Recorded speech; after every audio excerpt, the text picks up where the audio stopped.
Good morning guys, welcome back to our channel.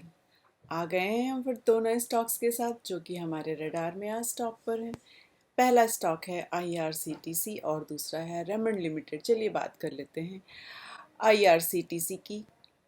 IRCTC को अगर हम देखेंगे बीएससी में तो इसको आउटस्टैंडिंग बताया गया है and the score has improve to 34 from 31 in last 3 months.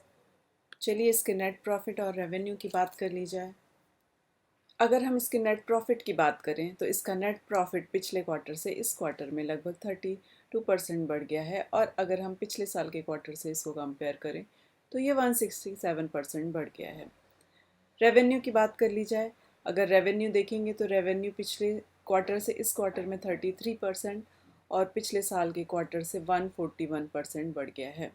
अगर आईआरसीटीसी को हम मनी कंट्रोल में देखते हैं तो बहुत ज़्यादा ट्रेडिंग तो नहीं दिखाई दी है, लेकिन इसमें तभी भी अभी भी गेन हो रहा है, पॉजिटिव है, 2.86% है और पोटेंशियल स्टॉक है ये। चलिए अब हम बात कर लेते हैं अपने दूसरे स्टॉक की। हमारा दूसरा स्टॉक है रेमंड लिमिटेड। रेमंड लिमिटेड को अगर हम देखेंगे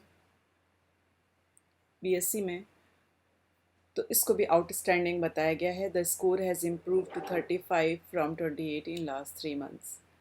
चलिए बात कर लेते हैं नेट प्रॉफिट और रेवेन्यू की।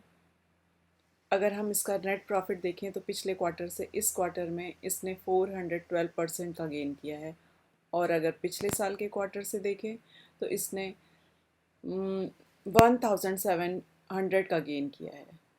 अगर इसके रेवेन्यू की बात कर ली जाए तो रेवेन्यू में पिछले क्वार्टर से इस क्वार्टर में 35% का और पिछले साल के क्वार्टर से अगर इसको कंपेयर करें तो ये 62% का गेन दिखा रहा है।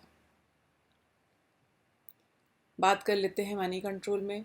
मनी कंट्रोल में अगर हम रेमंड को देखेंगे तो 30 मार्च को इसने 11.23% का गेन किया है और अगर इसके वॉल्यूम की बात करें तो वॉल्यूम में भी स्पाइक देखा जा सकता है। तो ये दो स्टॉक्स थे जो कि हमारे रडार में थे आज स्टॉक पर। मिलते हैं कल फिर दो नए स्टॉक्स के साथ। Stay tuned. Thank you.